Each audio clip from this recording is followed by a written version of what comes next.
آپ کو لیے چلیں گے MQM پاکستان کے رہنما پریس کانفرنس کر رہے ہیں. اس راستے میں رانا انصار باجی سے لے کر وہ 20-25 میری بہنیں جنہیں زخمی کر دیا گیا ان سب کو بھی سلام ہے اور مبارکباد ہے. اور ساتھ میں آج کے دن اس دن کے شہید پاکستان میں اختیار کی جدوجہد کے شہید اسلم بھائی کو بھی یاد کرنے کا دن ہے. اسی سے جڑی ہوئی ہماری جدوجہد خلیل الرحمان ٹنڈو لائر کے ساتھی کے شہید ساتھی کی بھی مرہون منت ہے. ہم سب کا شکر ادا کرتے ہیں. اور میں MQM کے تمام کارکنوں، تمام ذمہ داروں، MQM کے تمام ووٹرز، تمام سپورٹر سمیت سندھ کے شہری علاقوں کے لوگوں سے خصوصاً کہتا ہوں کہ یہ آج کا دن جشن کا متقاضی نہیں ہے، شکر کا متقاضی. سجدہ شکر واجب ہے ہم پر. ہمارا آج کے دن یہ عزم ہے کہ ہم سندھ میں بسنے والے تمام لوگوں کو اس کامیابی میں شریک کرنا چاہتے ہیں. ان کے ساتھ مل کر وہ خواب، مشترکہ خواب دیکھنا چاہتے ہیں. پاکستان کے طول و عرض میں پھیلے ہوئے ان 98% پاکستانیوں کی جیت آج ہوئی ہے. ہم ان کو اپنی اس فتح کے ساتھ شریک دیکھنا چاہتے ہیں. آج کے اس فیصلے میں اعلیٰ عدالتوں نے، ہم پہلے بھی کئی بار کہتے رہے کہ ہمیں یہ اطمینان رہا ہے کہ بالآخر دیر سے ہی بالآخر ہمیں اعلیٰ عدالتوں سے انصاف ملتے رہے ہیں. آج کا دن اس کا اعادہ کر رہا ہے. یہ مکمل فیصلہ جس میں پاکستان کی عوام کو سب کچھ دے دیا گیا ہے. اب اس شہر میں اور سندھ کے تمام شہروں میں بھی جو بھی میئر آئے گا ہمارا اس کے لیے ایک تحفہ ہے، چاہے کسی بھی جماعت کو. ہماری جانب سے یہ طاقت ہے جو اس کو فراہم کر دی گئی ہے. ہمیں کہنے کی اجازت دیجیے کہ ہم نے اپنا وعدہ کیا ہے، وعدہ پورا کیا. ہم نے اپنا وعدہ پورا کیا ہے. عدالتوں نے اپنا فرض پورا کیا ہے. اب صوبائی حکومت کی ذمہ داری ہے کہ اس میں فوری طور پہ فیصلہ کیا جائے. میں ان کو یہ مشورہ دے رہا ہوں، عدالتوں کے فیصلے کے سامنے نہ کھڑے ہوں. میں ان کو متنبہ کر رہا ہوں، عام پاکستانیوں کے حق پر ڈاکہ ڈالنے کی مزید کوشش نہ کیجیے. عدالتوں نے فیصلہ کر دیا، اب روڈ پہ آنے کے لیے، امپلیمنٹیشن کے لیے قوم کو مجبور مت کیجیے گا. لوگ MQM کے ڈیولوشن کے خواب کا جو ایک سنگ میل تھا 18ویں ترمیم، اس پہ کردار پر اکثر سوال اٹھاتے ہیں. آپ کے ذریعے میں قوم سے پوچھنا چاہ رہا ہوں کہ جب پاکستان پیپلز پارٹی اور پاکستان مسلم لیگ نون دونوں 18ویں ترمیم کے لیے تھے تو ہم حصہ نہ لیتے تو آرٹیکل 140A، ہم نے ایک طرف حکمرانوں نے اپنی مرضی کی چیز مانگی تھی اور ہم نے پاکستان عوام کے لیے اس کا حق مانگا تھا. اللہ کا شکر ہے، صد شکر کہ وہ جو حق مانگا گیا تھا، جو انصاف مانگا گیا تھا، آج اعلیٰ عدالتوں نے ہم کو بھی اور پورے پاکستان کو بھی، نظریہ پاکستان کو بھی، پاکستان کے فخر کو بھی، پاکستان کی آبرو کو بھی، عزت کو بھی سرخرو کیا ہے. آپ سب کی آمد کا بہت بہت شکریہ. اس میں تفصیلی ججمنٹ موجود ہے جس کی ڈیٹیل میں جانا میرے خیال ہے اتنا ضروری نہیں ہے. اور آج کے فیصلے نے 2013 کے عوام دشمن آئین سے متصادم حکمرانوں کی خواہش کے مطابق ایکیومولیشن آف پاور اور سندھ کے شہری علاقوں بلکہ پورے سندھ کے عام لوگوں کو غلام بنانے کا جو نسخہ تھا اس کو ردی کی ٹوکری میں پھینک دیا ہے. 2021-22 کی ترمیم عدالتوں نے آج اس کو ختم کر کے جہنم وصال کیا ہے. میں ایک بار پھر اس تاریخی لمحے پر پورے پاکستان کو مبارکباد دوں گا.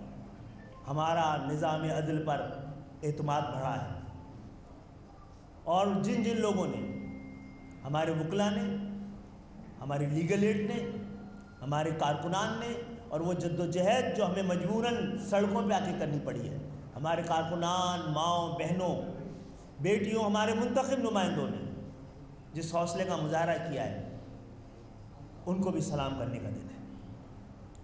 میں ایک بار پھر پاکستان کی تمام سیاسی جماعتوں کو یہ کہنا چاہتا ہوں کہ یہ کامیابی ایم کیو ایم کی نہیں ہے، یہ کامیابی پاکستان کی کامیابی ہے. ہاں، ہمارے ذریعے ملی ہے، ہماری کوششوں سے ملی ہے. ہمارا یہ عزم تھا کہ ہم ایک ایسا شراکتی، شمولیتی، حقیقی جمہوریت پاکستان کو کریں، حق کو دے پائیں.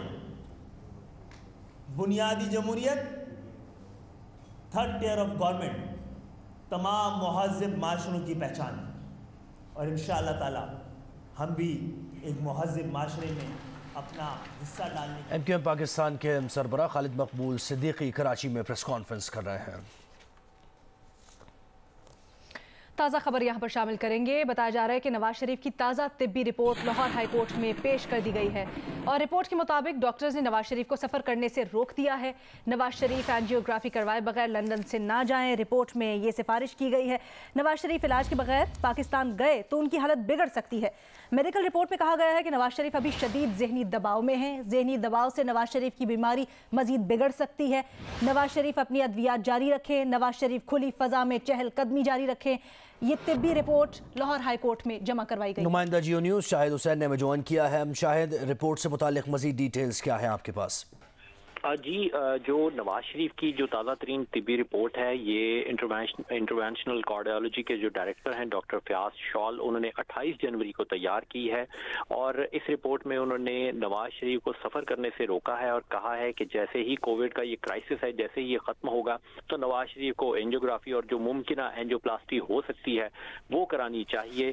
اس رپورٹ میں یہ بھی کہا گیا ہے کہ نواز شریف سفر نہ کریں بلکہ ایئرپورٹ اور ایسی کسی جگہ پر نہ جائیں جہاں پر پبلک زیادہ ہو. ساتھ ہی ساتھ یہ بھی کہا گیا ہے کہ نواز شریف جو ہے وہ چہل قدمی جو کرتے ہیں روزانہ، جو ان کو واک کرنے کا کہا گیا ہے، اس کے دوران بھی کورونا سے بچاؤ کے لیے اقدامات کریں. رپورٹ میں یہ بھی لکھا گیا ہے کہ نواز شریف ذہنی دباؤ کے بغیر اپنی سرگرمیاں جاری رکھیں اور یہ بھی کہا گیا ہے کہ نواز شریف ابھی بھی شدید ذہنی دباؤ میں ہے. ایسی صورت میں اگر وہ علاج کرائے بغیر پاکستان گئے تو ان کی حالت بگڑ سکتی ہے. ذہنی دباؤ کے ماحول میں نواز شریف کی بیماری مزید بگڑ سکتی ہے. یہ بھی لکھا گیا ہے رپورٹ میں کہ اپنے پارٹنر یا کلثوم نواز کی جو وفات ہے اس کے بعد نواز شریف جو ہیں مسلسل جو ہیں وہ دباؤ میں ہیں اور نواز شریف جو دل کے مریض ہیں، کرونا وبا کے سبب ان کی جان کو بھی خطرہ ہو سکتا ہے. نواز شریف کو کرونا کی وجہ سے سانس کا بھی مسئلہ ہو سکتا ہے، اس لیے وہ صحت سینٹر کے قریب رہیں اور جیسے ہی یہ کووڈ کا کرائسس جو ہے وہ ختم ہو تو اس وقت ان کو چاہیے کہ وہ اپنی اینجیوگرافی کرائیں. اچھا، شاید تھوڑا سا یہ بھی بتائیے گا، جو رپورٹ ہے کیا یہ کسی اسپتال کی طرف سے ہے، ذاتی معالج کی طرف سے؟ جی، یہ ڈاکٹر فیاض شال ہیں، ڈائریکٹر ہیں انٹروینشنل کارڈیالوجی کے، اور یہ پہلے بھی نواز شریف کی رپورٹ جو ہے وہ کر چکے ہیں اور انہوں نے اپنی رپورٹ میں یہ بھی بتایا ہے کہ وہ کب کب نواز شریف کا چیک اپ کر چکے ہیں. ٹھیک ہے، نواز شریف کی طبیعت سے متعلق اہم اپڈیٹ، جہاں تازہ طبی رپورٹ لاہور ہائی کورٹ میں پیش کر دی گئی ہے. تفصیلات بتائے تھے شاہد حسین، بہت شکریہ.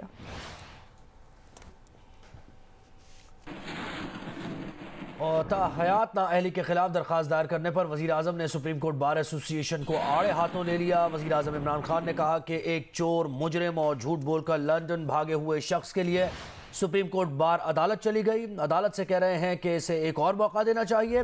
اگلی پٹیشن ملک میں جیلیں کھولنے کی دے دیں. چوری بری چیز نہیں تو غریبوں کو کیوں بند کیا ہوا ہے؟ وزیر اعظم عمران خان نے مزید کہا کہ طاقتور ڈاکو چاہتے ہیں کہ وہ چوری کرے تو انہیں NRO دے دیں. ہمارا مقابلہ انہی ڈاکوؤں کے ٹولے سے ہے. جب تک سب مل کر جد و جہد نہ کرے، اکیلے ان کے چاہنے سے قانون کی حکمرانی نہیں ہو سکتی.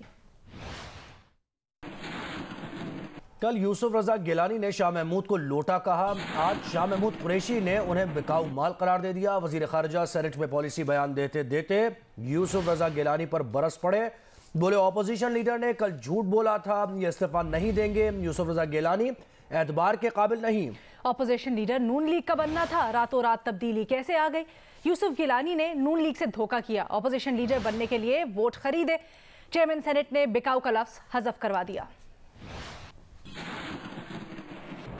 انہوں نے کہا تھا میں لیڈر آف دی اپوزیشن نہیں بننا چاہتا، جھوٹ بولا تھا، یہ اسی کرسی کو چپکے رہیں گے، یہ ڈرامہ تھا، یہ ہاتھی کے دانت دکھانے کے اور ہیں، چبانے کے اور ہیں۔ The leader of the opposition is a compromised leader.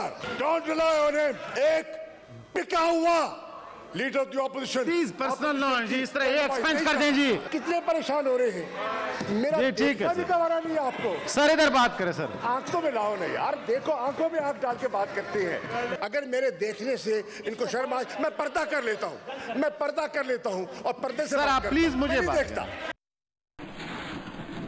یوسف رضا گیلانی نے اپنے رد عمل میں کہا کہ توقع نہیں تھی کہ وزیر خارجہ اس قدر گریں گے، اللہ انہیں صبر دے۔ انہوں نے کہا کہ کیا یہ وزیر خارجہ کا پالیسی بیان تھا؟ وزیر خارجہ نے ملک کا تشخص خراب کیا ہے۔ تو آج تو اسپوکس پرسن شاہ محمود بنا ہوا تھا ان کا، انہوں نے ملک کا امیج خراب کیا ہے کہ ایک فارن منسٹر آف پاکستان اس کی ہی stood so love.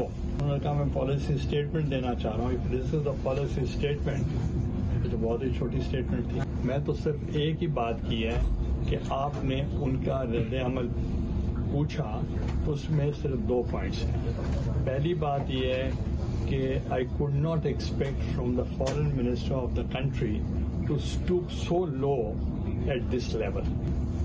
It was a contempt of the Senate. دعا گو اللہ تعالیٰ ان کو صبر دے۔